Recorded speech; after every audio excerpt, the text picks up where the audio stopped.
बार बार मामा जी को वोट दिया। जब आपकी समस्याएं खड़ी हुई, जब महंगाई बढ़ती चली गई, बेरोजगारी बढ़ती चली गई, किसान कर्ज में डूब रहे हैं, वो होते रहा, आप शिक्षा की सुविधाएं मांगते रहे, कुछ बना नहीं, स्वास्थ्य की सुविधाएं नहीं है। जब ये सब बढ़ता चले गया और आपने पूछा कि भाई हमारे लिए कर क्या रहे हो, तो जहां तक मैं जानती हूं एक ही जवाब आपको मिलता रहा कि हम आपके मामा हैं, फिक्र मत करो, हम सब कुछ कर लेंगे। जवाब मिला कि नहीं? खड़ी खेती आपकी तबाह हो गई, हम आपके मामा हैं, फिक्र मत करो, सुरक्षित रहोगे। किसान को यूरिया नहीं मिला, फिक्र मत करो, सुरक्षित रहोगे, हम मामा हैं। 18 सालों से आप सुन रहे हैं कि हम मामा हैं, हम मामा हैं, हम मामा हैं, हम कर लेंगे। 18 सालों से आप देख रहे हैं कि कुछ नहीं हुआ। 18 सालों से आप देख रहे हैं कि जब जब चुनाव आता है धर्म की बातें उभारते हैं, अचानक धर्म के बारे में बात होने लगती है, जाति की बातें होने लगती हैं। 18 सालों से आप देख रहे हैं कि आपकी समस्याओं के बारे में कोई बात नहीं कर रहा है, जो विकास का कार्य हो रहा है मध्य प्रदेश में उसके बारे में कोई बात नहीं कर रहा है, स्वास्थ्य सुविधाओं के बारे में कोई बात नहीं कर रहा है, बच्चों की शिक्षा के बारे में कोई बात नहीं कर रहा है। आप बार बार वोट दे जा रहे हैं, बार बार मामा जी आपको आश्वासन देते जा रहे हैं, 22,000 घोषणाएं कर डाले, आपने पूछा तक नहीं, आपने पूछा तक नहीं कि इन घोषणाओं का हुआ क्या। भाई रिश्ता कैसे बनता है? रिश्ता निभाने से बनता है, सही बात है। रिश्ता बगैर काम करने से नहीं बनता। आज मैं सभा में, हर सभा में जाती हूं, मेरे से पहले इंदिरा गांधी अमर रहे का नारा गूंजता है। क्यों? मोदी जी नाराज भी हो जाते हैं कि भाई ये कांग्रेस के नेता बार बार इंदिरा गांधी का नाम क्यों लेते हैं। मेरे भाषण पे उन्होंने टिप्पणी भी की, क्यों लेते हैं आप ये नारा, क्यों उठाते हैं? क्योंकि वो असली रिश्ता था, वो नेता और जनता के बीच खोखला रिश्ता नहीं था। उनको मामी जी, चाची जी कहने की कोई जरूरत नहीं थी। आप जानते थे कि ये महिला जब आपके यहां आएगी, आपकी मुसीबतों के लिए लड़ेगी, आपकी समस्याओं को हल करने के लिए पूरा प्रयास करेगी। आप मजदूरी कर रहे हो, आपको पट्टा देगी। आपको मालूम था कि ये महिला जो आपके सामने कहेगी वो करके दिखाएगी, मालूम था कि नहीं? और आज उनके गुजर जाने के 40 साल बाद आप उनको इसलिए याद करते हैं, आपके मन में उनके लिए इसलिए श्रद्धा है क्योंकि उन्होंने सिर्फ काम करके नहीं दिखाया, उन्होंने इस देश के लिए, आपके लिए, इस धरती के लिए अपनी जान दे दी और पीछे नहीं हटी। ये होता है नेता और जनता के बीच का रिश्ता। ये होता है दिल में आदर, जो सिर्फ जनता के दिल में नेता के प्रति नहीं, लेकिन नेता के दिल में जनता के प्रति होता है। आज खूब पब्लिसिटी होती है, खूब मीडियाबाजी होती है, खूब घोषणाएं होती हैं, खूब रिश्ते बातों बातों में बन जाते हैं, लेकिन उन रिश्तों को निभाने वाला कोई नहीं है। चुनाव खत्म होता है, घोषणाएं भूली जाती हैं, काम कोई करता नहीं है। आज का नेता जान गया है कि जैसे ही वोट डालने का समय आता है, चुनाव का समय आता है, पब्लिक का ध्यान भटका दो, ऐसी बातें करो जिससे पब्लिक के जज्बात जुड़े हुए हैं, वोट बटोरो, सत्ता में आ जाओ और बाकी उसके बाद पब्लिक को भूल जाओ। ये आदत किसने डाली भाई नेताओं में? मैंने तो नहीं डाली, आपने डाली? किसने डाली बताओ? किसने डाली? पब्लिक ने डाली है, आपने डाली है। ये बहुत बड़ी शिकायत है आपसे, आपने ये आदत डाल दी। पिछली सभा में मैं कह रही थी, मेरे पिताजी प्रधानमंत्री थे, मैं उनके पीछे पीछे जाती थी। अमेठी उनका संसदीय क्षेत्र था, तो उनके साथ चली जाती थी हर बार। मैंने अपनी आंखों से देखा है, अपने कानों से सुना है, प्रधानमंत्री घर पे आ रहा है, वहां पे गांव में महिलाएं ऐसे उनको डांट रही हैं कि भैया तुम भैया हो हमारे, प्यार हम करते हैं तुमसे, ये सड़क हमने पिछले 6 महीने पहले आपसे कहा था इस सड़क को ठीक करो, अभी तक इस सड़क की मरम्मत नहीं करी है, हम वोट नहीं देंगे इस बार। ये देखा है मैंने, और मैंने ये भी देखा है कि वो प्रधानमंत्री वहां खड़े होकर नाराज नहीं हुआ।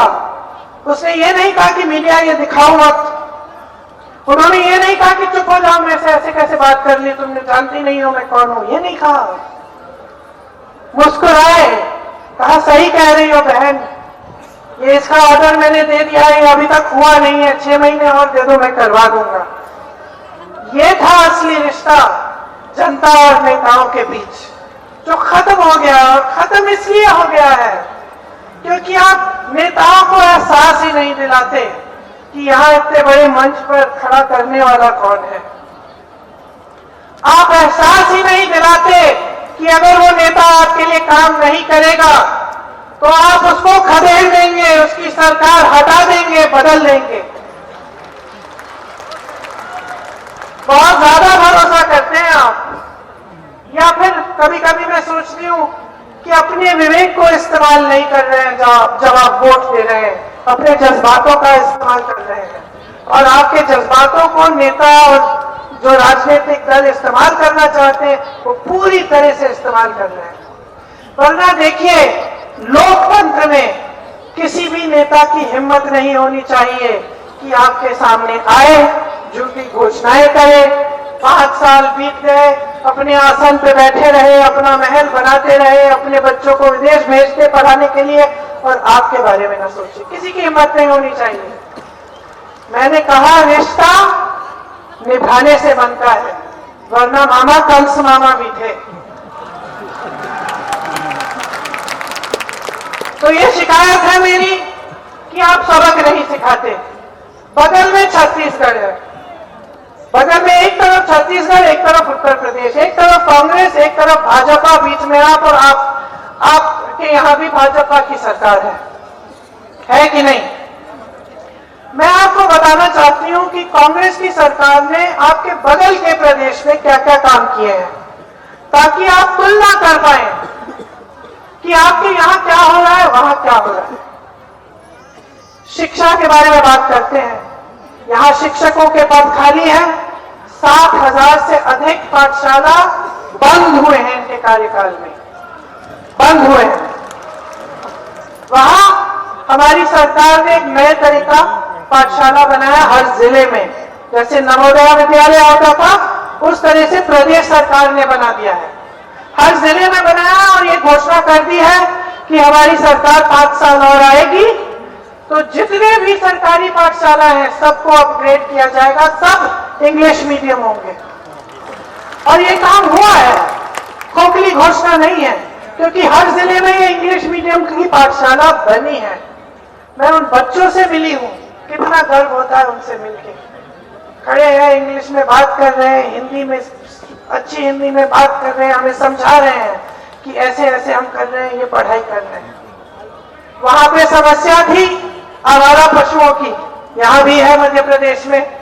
आप ये शहरी इलाका है, शायद यहाँ कम है, लेकिन उदाहरण के तौर पे मैं बताना चाहती हूँ, मध्य प्रदेश में, उत्तर प्रदेश में किसान जूझ रहा है इस समस्या से सालों से।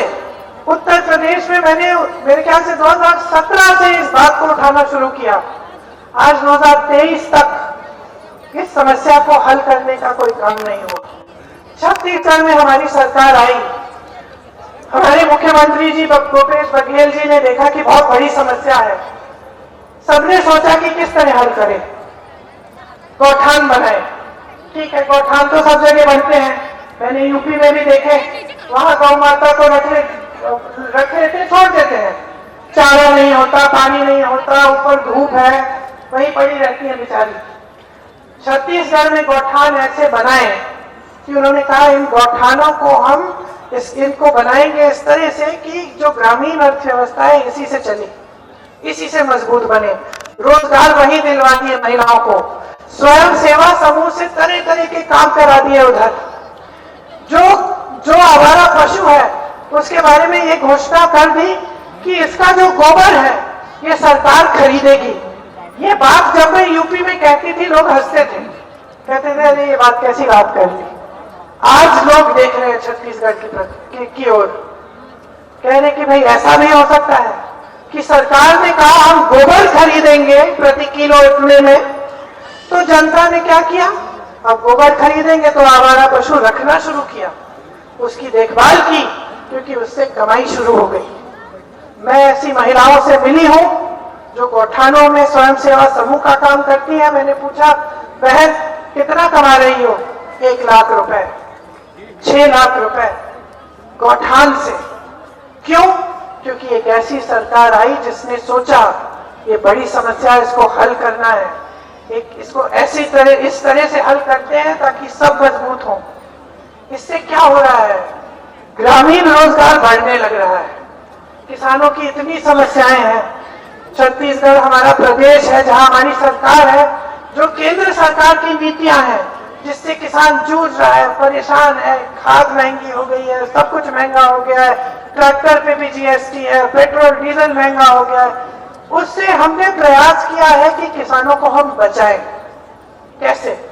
सबसे पहले तो हमने उनका कर्ज माफ किया, फिर जो उनकी वन उपज थी, वन उपज के लिए भी हमने न्यूनतम समर्थन मूल्य दिया। मैंने यहाँ कहा कि हम 2600-2500 देना चाहते हैं गेहूं और धान के लिए। छत्तीसगढ़ में 2400 हम कितने समय से दे रहे हैं। मोदी जी की वाराणसी उनका संसदीय क्षेत्र है, उसमें 1200 से 1400 मिल रहे हैं। और मोदी जी आते हैं छत्तीसगढ़, क्या कहते हैं कि भाई मैं भेज रहा हूं धान के पैसे, तो फिर वाराणसी भेजिए ना, जहां आपकी सरकार है वहां नहीं भेज रहे हैं। तो जो प्रदेश सरकार कर रही है उसका भी श्रेय चाहते हैं, और असलियत कुछ और है। लेकिन मेरा मतलब, ये सब कहने का मतलब क्या है, रोजगार छत्तीसगढ़ में बढ़ा है। आज पूरे देश में सबसे कम बेरोजगारी कौन से प्रदेश में है? ये मेरे कहने से मत मानिए, आंकड़े देखिए। सबसे कम बेरोजगारी छत्तीसगढ़ में है। और यहाँ क्या हालात है? पूरे देश भर में 45 सालों में सबसे ज्यादा बेरोजगारी आज है। मोदी जी के सरकार की किए हुए काम है ये। प्रदेश में, आपके प्रदेश में बेरोजगारी इतनी बढ़ गई है कि पूछिए मत। घोटाले ही घोटाले हो रहे हैं। बच्चे बेचारे पढ़ते हैं, आप लोग मेहनत करते हो अपने बच्चों को पढ़ाने के लिए, दिन रात नौकरी करते हो, खेती में मजदूरी करते हो, जो भी करते हो, उनको पढ़ाने लिखाने के लिए, उनके भविष्य को मजबूत बनाने के लिए। वो पढ़ते हैं, मेहनत करते हैं, आप प्राइवेट में ट्यूशन कराते हो, फीस भरते हो, किसी न किसी तरह से जुगाड़ करके। इतनी महंगाई के जमाने में पता चलता है कि परीक्षा में एक घोटाला हो गया। यूपी में कुछ ऐसे बच्चे थे, 26-27 साल के हो गए थे, इंतजार करते करते कहते दीदी 6 साल से इंतजार कर रहे हैं, अभी तक नियुक्तियां नहीं हुई। हम बार 2-3 बार हमने परीक्षा की, फिर छोड़ा कि तुम्हें कितनी बार करेंगे, नियुक्तियां एक ना एक दिन तो आ ही जाएंगे। ठहर जाते हैं, ठहरते ठहरते उम्र बीत गई, रोजगार नहीं मिला। और वहां बगल में रोजगार इतने बढ़ रहे हैं कि जो पलायन करके चले गए वो कह रहे हैं कि हमें वापस आना है अपने प्रदेश में, कह रहे हैं कि हम वापस जाएंगे, रोजगार तो हमें वहीं मिल रहा है, यहाँ हम शहरों, बड़े बड़े शहरों में क्यों भटके। तो ये परिस्थितियां हैं। मतलब आपके सामने एक ऐसी सरकार है जो 3.5 सालों के कार्यकाल में 21 रोजगार देती है, 21, मात्र 21 रोजगार देती है, जबकि सैकड़ों हजारों पद है। और फिर हिम्मत करते हैं इनके नेता आपके सामने आकर कहते हैं कि दोबारा वोट दो हमें, फिर से हमारी सरकारों में क्यों लाओगे, क्यों लाओगे। इनको भी मालूम है कि काम पे तो वोट मिलना नहीं है। तो फिर शुरू हो गई धर्म की बातें, फिर आप पे फूट फैला दी, कहीं लड़ाई झगड़ा करा दिया, कहीं कुछ और मुद्दा उछाल दिया जिससे आपका ध्यान उस पर चले जाए। तो कब तक चलेगा ये सिलसिला, ये बता दो मुझे। आपके सामने सब कुछ है, सच्चाई है। 18 सालों से मेरी बहनों आपके लिए क्या किया है सरकार ने, क्या किया? हर रोज 17 बलात्कार होते हैं इस प्रदेश में। आप अभी तक सुरक्षित नहीं है। 18 सालों से तो गरीब नहीं है, 18 सालों से संकटों का सामना कर रही है, 18 सालों से संघर्ष का जीवन है आपका। महिला का जीवन सबसे ज्यादा संघर्ष का जीवन होता है, चाहे वो बड़े घर की हो, छोटे की हो, कहीं की भी हो, गरीब हो अमीर हो, ये हमारा समाज ऐसा है। लेकिन जो गरीब महिला है उसके जीवन में इतना संघर्ष है, जिस दिन दिहाड़ी नहीं आती है तो वही भूखी सोती है। वो सारा काम करती है, खेती में भी काम करती है, घर आकर भी काम करती है, खाना पकाती है। जब तक परिवार का एक एक सदस्य खाना नहीं खाता तब तक खाती नहीं है, तब तक सोती नहीं है। कभी कभी खुद कुछ जुगाड़ करके, कुछ यहाँ पे कुछ थोड़े बहुत काम करके कुछ कमा लेती है, वो भी वो रख लेती है। किसके लिए? अपने परिवार के लिए, कि एक दिन पैसों की जरूरत होगी तो मैं बचा के रख देती हूँ। संघर्ष का जीवन होता है। 18 सालों से जिस मामा जी ने वो संघर्ष का जीवन पहचाना नहीं, वो मामा जी 2 महीनों, चुनाव के 2 महीनों पहले क्यों पहचान रहे हैं? सच्चाई है बहनों और भाइयों, चुनाव के लिए पहचान रहे हैं, आपके वोट के लिए पहचान रहे हैं। चुनाव आता है, घोषणाएं शुरू हो जाती हैं। महिलाओं के लिए अगर कुछ करना है, कांग्रेस के प्रदेशों में देखो, ये जो आपको कह रहे हैं ना लाडली योजना, ये कर्नाटका में चल रही है। जब से, किस दिन से? जब से सरकार बनी, पहली मंत्रिमंडल की पहली बैठक, उसमें तय किया गया और पैसे शुरू होने लग गए खाते में डलने। ये इंतजार नहीं किया कि 4 साल 4.5 साल बीत जाएंगे, अगला चुनाव आने वाला है, उस समय बहुत बताएंगे भैया हम ये, उस समय चोरी कर रहे हैं। सरकार का 1 रुपया नहीं होता। जब आप अखबार में पढ़ते हैं कि प्रधानमंत्री श्री नरेंद्र मोदी जी के लिए सरकार ने 2 हवाई जहाज खरीदे 16,000 करोड़ के, 2 हवाई जहाज,